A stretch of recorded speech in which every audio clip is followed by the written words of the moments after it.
Ma'rifatullah.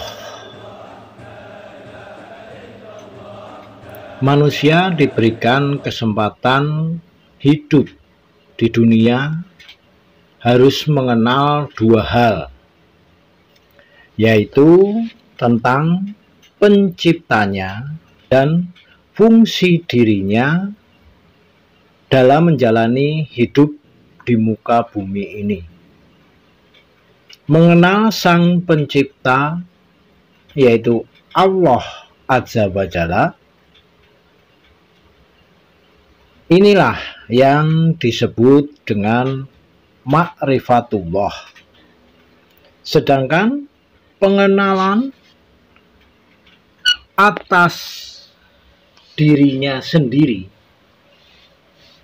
maka inilah yang disebut ma'rifatul insan, ya, ma'rifatul insan. Ma'rifatullah adalah suatu keadaan diri seseorang untuk mengenal Allah Subhanahu wa Ta'ala dan bersungguh-sungguh beribadah kepadanya, serta mengerjakan semua perintah-perintahnya untuk mencapai makrifat kepada Allah. Bagaimana tahapan untuk melakukan atau mencapai amalan makrifatullah tersebut? Baiklah, Sobat Kolbun, agar lebih memahaminya, silahkan simak penjelasan berikut ini.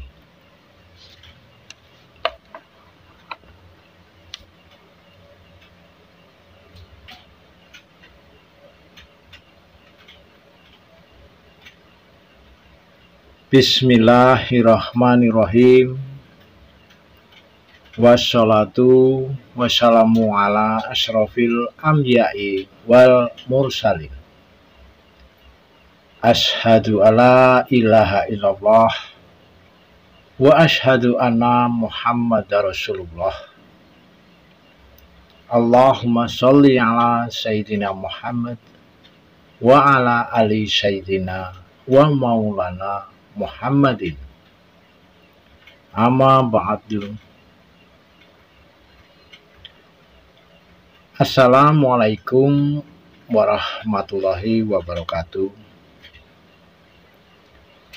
Sobat Kolbun yang dirahmati Allah Subhanahu wa Ta'ala, semoga hari ini Sobat Kolbun selalu diberikan kesehatan, keselamatan, serta kesuksesan, ya. Amin, amin, ya Allah, ya Rabbal Alamin. Untuk mencapai suatu tahapan makrifat, ini saya ambil dari pendapat atau tulisan dari Imam Ghazali, ya. Ada dua tahapan besar yang harus dilakukan setiap manusia, ya, untuk mencapai ma'rifatullah. Salah satu yang terpenting adalah menjaga kesucian hati dan jiwa.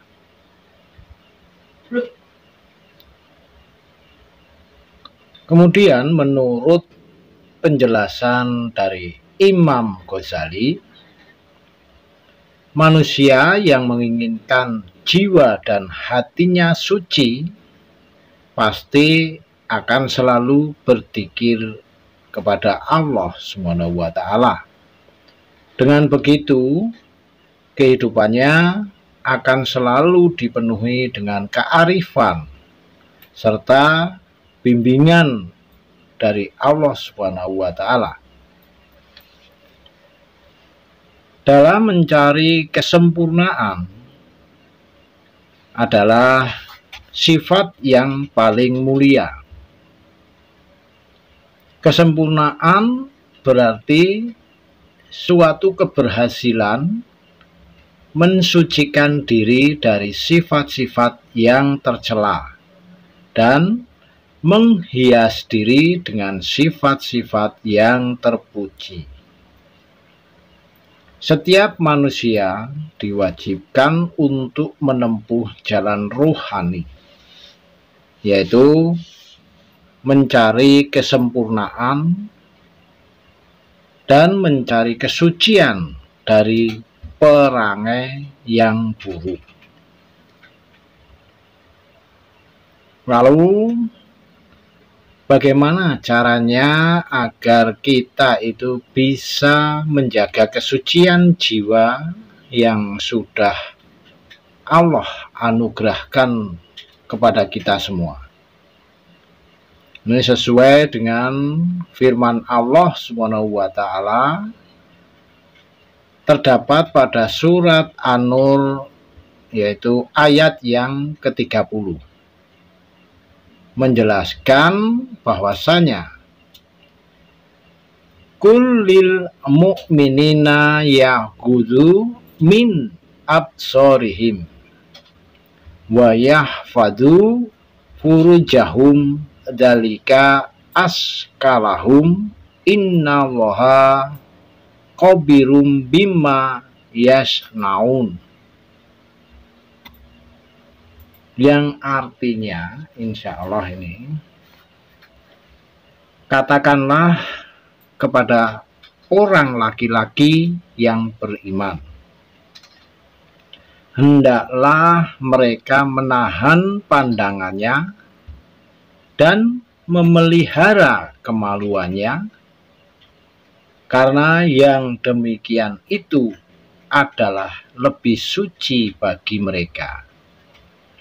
Sesungguhnya Allah Ta'ala Maha mengetahui apa yang mereka perbuat. Dari firman Allah tersebut kita bisa menyimpulkan bahwa firman tersebut terutama sekali diperuntukkan bagi kaum lelaki. Kenapa? Firman Allah ini hanya ditujukan untuk kaum lelaki saja. Kenapa itu? Karena di dalam firman tersebut nafsu dan birahi dari kaum lelaki ini lebih besar daripada kaum wanita. Lagi pula nafsu kaum lelaki kadang sulit untuk dikontrol. Maka Allah dalam firman-Nya tersebut memberi peringatan terutama sekali untuk kaum laki-laki agar selalu bisa menahan hawa nafsunya, dan Allah Maha mengetahui apa yang ada di dalam hati dan pikiran setiap manusia. Masih terkait dengan firman Allah ini sobatku, fungsi hati merupakan hal yang sangat penting dalam tahap untuk mencapai ma'rifatullah. Kalbu atau hati ini dalam pandangan kaum sufi adalah tempat kedatangan hasad dan ilham. Hati atau kalbu ini berfungsi sebagai alat atau sarana untuk mencapai makrifat dan menjadi sebuah cermin yang akan memantulkan atau memberikan makna-makna dari kegaiban. Lalu bagaimana kita bisa mensucikan hati kita ini? Nah, bagaimana kita bisa mensucikan hati kita ini?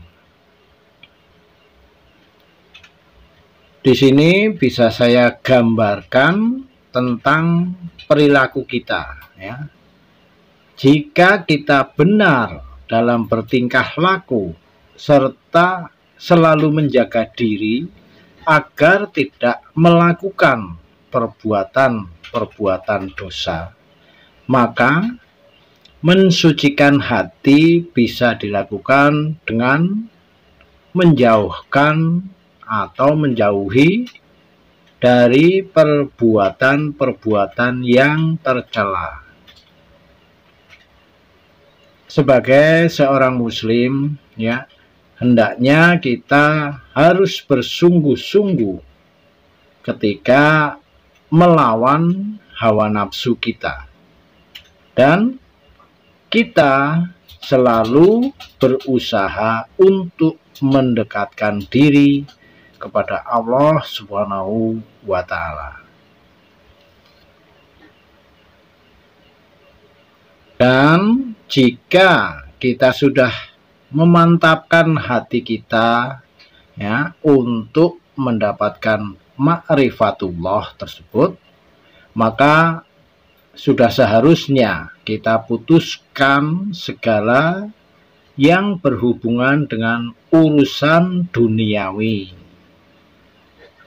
Lalu hadapkan diri kita dengan penuh keimanan serta keyakinan hanya kepada Allah Subhanahu wa Ta'ala. Jika itu semua sudah Anda lakukan, ya, sobat-sobat lakukan, maka niscayalah Allah Subhanahu wa Ta'ala akan menyinari hati hamba-hambanya dengan cahaya ilmu. Seorang muslim hendaknya terus mengingat Allah Subhanahu wa Ta'ala, Zat yang menciptakannya, pada setiap saat dan setiap waktu. Sebab apa? Karena itulah sebagai wujud dari rasa syukur kita sebagai makhluknya yang masih diberikan kesempatan untuk hidup dan tetap bisa menghirup udaranya milik Allah Subhanahu wa Ta'ala. Bukankah itu suatu kenikmatan yang tidak bisa terbayarkan oleh kekayaan dunia ini? Dengan mengingat Allah, maka seorang muslim akan terbimbing untuk mengikuti jalan-jalan lurus yang ditunjukkannya, hingga pada akhirnya orang tersebut, ya, akan mencapai tahap makrifat kepada Allah Subhanahu wa Ta'ala. Baiklah sobat Kolbun, agar sobat itu lebih mantap lagi dalam beribadah, ya, terutama bagi sobat yang sedang ingin sekali belajar makrifat. Di sini akan saya berikan beberapa tuntunan untuk dasar di dalam belajar ilmu makrifat ini. Yang pertama tentunya tanamkan niat dulu yang kuat dan ikhlas untuk melakukan atau mempelajari ilmu makrifat. Yang kedua, ya, sobat harus melakukan taubatan nasuha, yaitu sobat harus benar-benar menjalankan segala perintah Allah dan menjauhi segala yang dilarangnya. Kemudian yang ketiga, melakukan zikir nafas, memohon ampunan kepada Allah dengan kalimat yaitu ucapan istighfar, ya, istighfar, ya, astagfirullahaladzim. Ini istighfar yang paling pendek atau paling sederhana.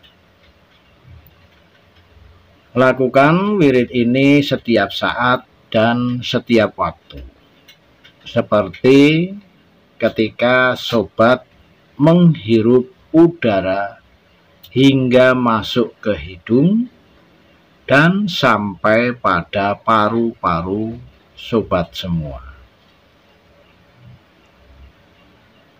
Sobat Qalbun dapat memilih zikir yang paling sesuai dengan hati dan pikiran sobat. Di sini saya berikan beberapa pilihan yang bisa sobat buat untuk wiridan, ya. Yang pertama, ucapan huwa Allah, huwa Allah, ya. Ini yang pertama. Yang kedua, hu Allah. Yang kedua, hu Allah, ya. Nah, untuk yang ketiga, Allahu, Allahu. Nah, yang keempat, Allah, Allah, Allah, Allah. Selanjutnya yang terakhir, huwa hu, huwa hu, huwa hu. Nah, dari kelima zikir nafas tersebut, ya, sobat bisa ambil salah satunya saja, ya. Zikir-zikir tersebut, ya, itu pada zaman dulu, ya, zaman para waliullah yang ada di Indonesia utamanya, selalu dirapal atau diamalkan, diucapkan atau diwiridkan pada setiap waktu dan setiap nafas.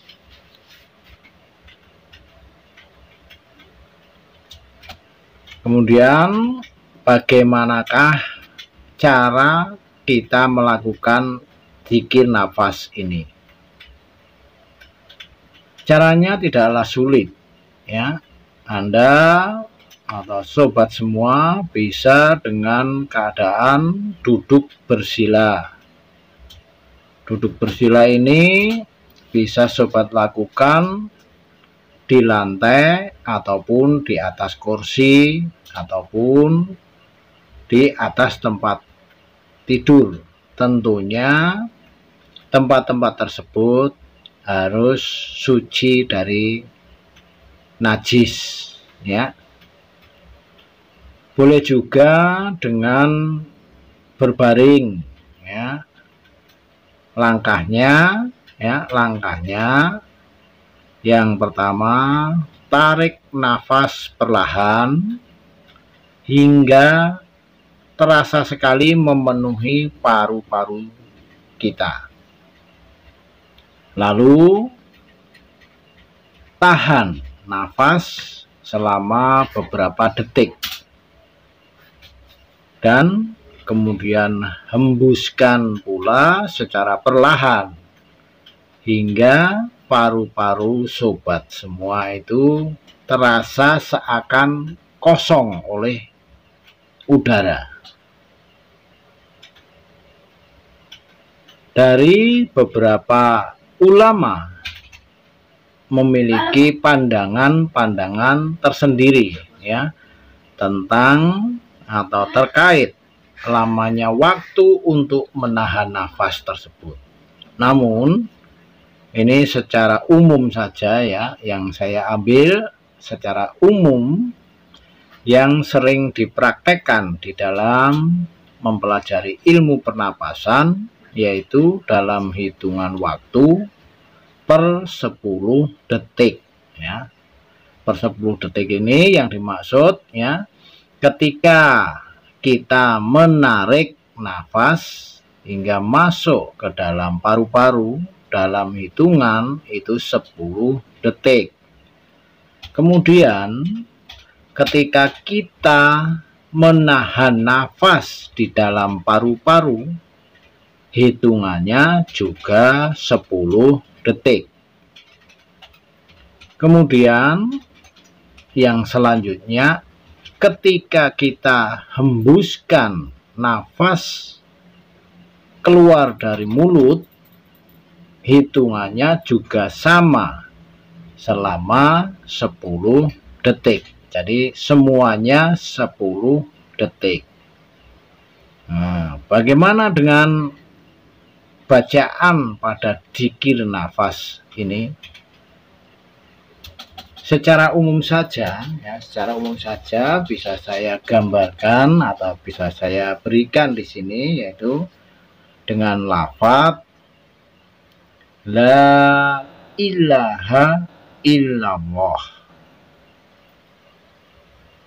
Zikirnya yang kita lakukan la ilaha illallah ya.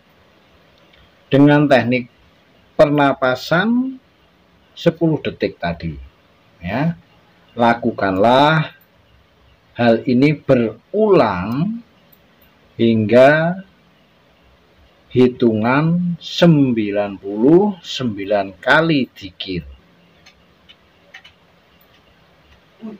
Dengan kita rutin ya, dengan kita rutin melakukan dzikir ini, maka kita akan banyak mendapatkan manfaat ya, akan mendapatkan banyak manfaat dari melakukan dzikir ini.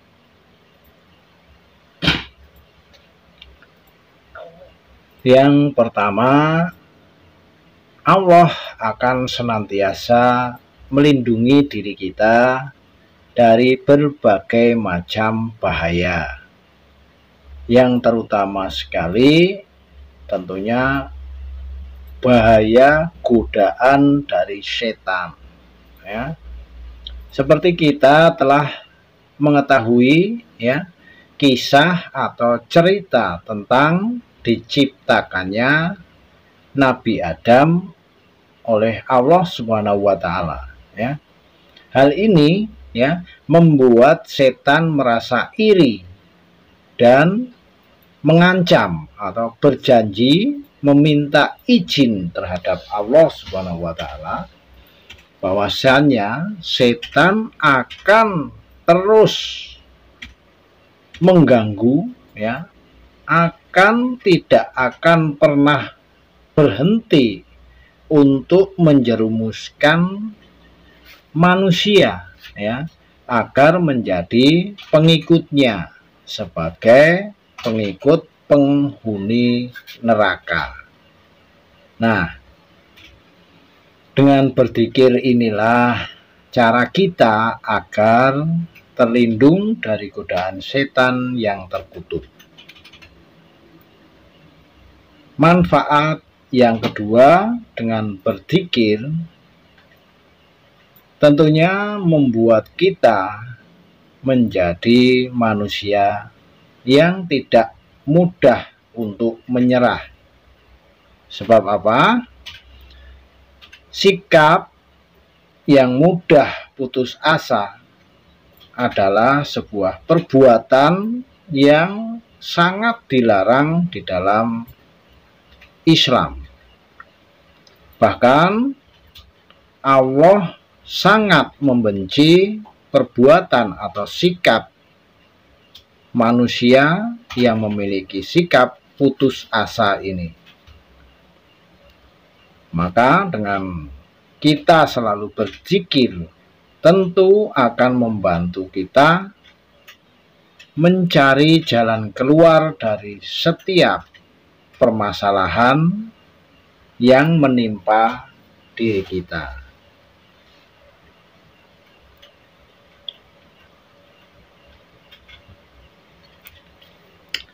Dengan hati tenang dan pikiran yang fokus, insya Allah akan selalu ada jalan keluar atas semua kesulitan yang menimpa kita. Kemudian manfaat yang ketiga, ya, jika kita selalu berzikir, yaitu memberikan, ya, terutama sekali memberikan kita, ya, ketenangan jiwa dan hati ini. Dengan hati kita yang tidak tenang, tentunya akan menimbulkan suatu rasa kepanikan ataupun kegelisahan. Nah, oleh sebab itu, bagi orang yang merasa perasaan tersebut, maka akan diminta untuk melakukan sebuah meditasi, ya. Sama halnya dengan meditasi ini, ya, pada intinya meditasi adalah sebuah cara untuk mengosongkan pikiran. Nah, di dalam agama Islam, ya, di dalam agama Islam, meditasi, ya, dengan cara berzikir itu. Hal ini mampu untuk menenangkan hati yang galau. Kemudian debu-debu yang ada di dalam hati akan sedikit demi sedikit dibersihkan, ya, melalui lantunan-lantunan zikir tersebut. Dan dengan kita memperbanyak zikir, ya, insya Allah hati dan jiwa kita akan menjadi tenang. Adapun, ya, manfaat yang keempat dari kita melakukan rutinitas berzikir ini, insya Allah akan mendapatkan kasih sayang dari Allah Subhanahu wa Ta'ala. Sebab apa? Dengan berzikir berarti kita akan semakin dekat dengan Allah. Sama halnya dengan hubungan kedekatan kita terhadap sesama manusia, ya. Dari kedekatan kita maka akan muncul rasa kasih sayang. Nah, seperti itulah jikalau Allah itu sudah menyayangi kita, ya, tentunya kita pun akan mudah sekali mendapatkan berbagai hidayahnya. Betul enggak? Seperti itu, ya. Iya kan?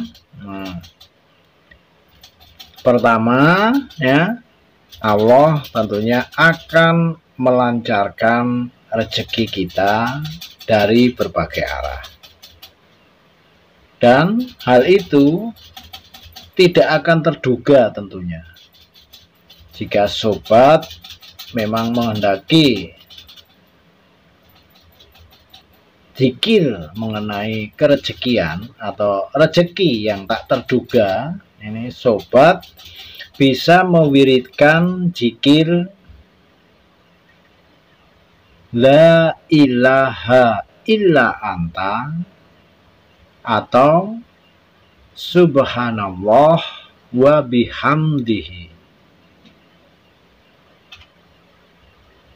atau kedua-duanya Anda gabung, bisa ya, bisa. Inilah zikir untuk kerezekian ya, kerezekian yang tak terduga datangnya. Kemudian yang kedua, Allah akan menghilangkan rasa gundah kita. Apapun bacaan zikirnya, Allah akan tenangkan jiwa kita ya, dengan mengamalkan salah satunya, yaitu yang paling utama, ini zikir yang paling utama, yaitu ucapan la ilaha illallah. Maka hati kita akan lebih tenang. Ketiga, Allah akan menjauhkan kita dari godaan jin maupun setan.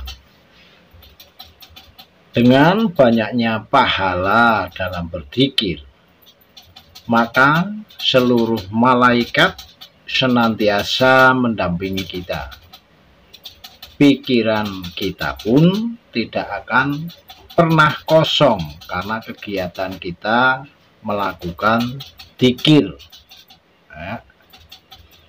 Hal inilah yang dinamakan benteng gaib dari Allah Subhanahu wa Ta'ala. Untuk yang keempat adalah kita akan mendapatkan begitu banyak kebaikan di dalam hidup ini. Apa saja itu ya, Allah tentunya akan memuliakan dan akan mengangkat derajat kita ya. Dalam perihal jodoh pun Allah memberikan, dan jodoh yang jauh tentu akan didekatkan dengan mengamalkan dzikir Asmaul Husna. Tidak ada yang tidak mungkin bagi Allah. Adapun manfaat yang kelima, yaitu kita akan mampu untuk mengontrol emosi kita ya, sama halnya dengan meditasi, karena berzikir memiliki pengaruh yang baik pada kesehatan jiwa dan mental kita. Tanpa kita sadari ya, saat kita marah ya, ketika kita marah kemudian kita menarik nafas panjang lalu mengucapkan astagfirullahaladzim, hal itu sebenarnya sudah membuat hati kita mengalami suatu penurunan emosional ya. Nah, yang selanjutnya ini yang keenam, kita akan mendapatkan kebahagiaan setelah kita meninggal dunia. Tidak ada yang tahu bagaimana kehidupan setelah kita meninggal dunia. Namun, dengan kebiasaan kita melakukan zikrullah, hal inilah yang dapat menerangi kubur kita. tidak hanya itu, ya, tidak hanya menerangi kubur saja, tetapi siksaan di dalam kubur juga akan menjadi lebih ringan. Bahkan kemungkinan malah kita terbebas dari siksa kubur.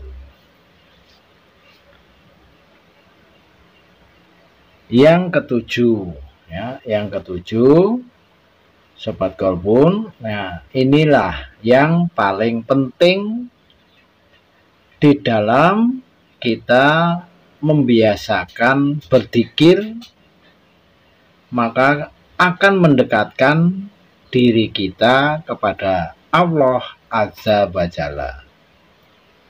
Dengan kita mendekatkan diri pada Allah, maka tentunya apapun doa yang kita panjatkan, insya Allah akan Allah kabulkan.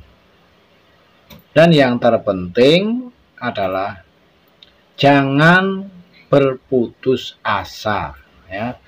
Sekali lagi saya ingatkan, ya, Allah sangat membenci makhluknya yang mudah putus asa. Kita hanya cukup dengan melakukan zikir semampu kita, ya. Namun lakukanlah zikir tersebut, ya, dengan bersungguh-sungguh tentunya, dengan ikhlas, dan tentunya tanpa suatu keinginan ataupun nafsu. Biarkanlah zikir kita itu kita lantunkan bagaikan air yang mengalir begitu saja, ya. Allah Maha tahu kok, ya. Allah itu Maha tahu akan apa yang dibutuhkan makhluknya. Yakinlah, ya, yakinlah itu sobat. Nah, jika sudah demikian, ya, maka kita akan merasakan, ya, bahwa Allah akan senantiasa berada di dalam hati kita, di dalam setiap gerak langkah kita, serta akan selalu memberikan perlindungan kepada kita. Nah, marilah, ya, marilah sebagai umat muslim yang selalu menjaga iman Islam, marilah kita bersama-sama mempraktekkan atau melanggengkan zikir tersebut dalam kehidupan kita sehari-hari, serta jadikan zikir tersebut sebagai nafas kehidupan kita. Karena zikir ini sebenarnya hal yang sederhana, mudah, ya, ibadah yang bernilai tinggi, namun sangat mudah sekali untuk dilakukan, ya, kapanpun dan dimanapun itu, ya. Dan tentunya yang pasti tidak memerlukan biaya yang mahal, ya. Tidak ada biaya bahkan, ya. Bisa dikatakan, ya, gratis. Dan kita tinggal mengucapkan saja, paling kita butuh teh manis atau air putih, ya, tanpa syarat dan tanpa rukun tertentu. Nah, inilah amalan dzikrullah. Kemudian pertanyaannya ini, kenapa kita masih lalai atau kita tidak mau melakukan hal yang mudah, kebaikan yang mudah tersebut, ya? Padahal jelas-jelas, ya, jelas-jelas ini amalan ini itu memiliki timbangan amal ibadah yang begitu berat di hadapan Allah Subhanahu wa Ta'ala. Sobat Kolbun, ingatlah akan kematian,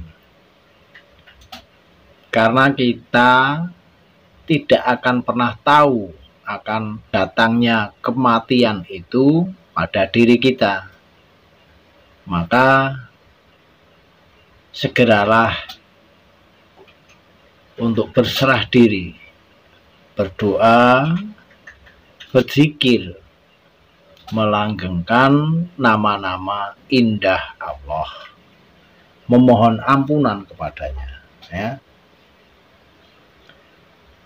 Semoga ya uraian saya ini dapat bermanfaat bagi Sobat Kolbun semua. Mohon maaf ya jika di dalam saya menyampaikan uraian tentang ilmu makrifat ini ya, tentunya masih banyak kekurangannya. Mohon petunjuk, saran serta kritiknya dari Sobat Kolbun semua yang menyaksikan tayangan ini ya.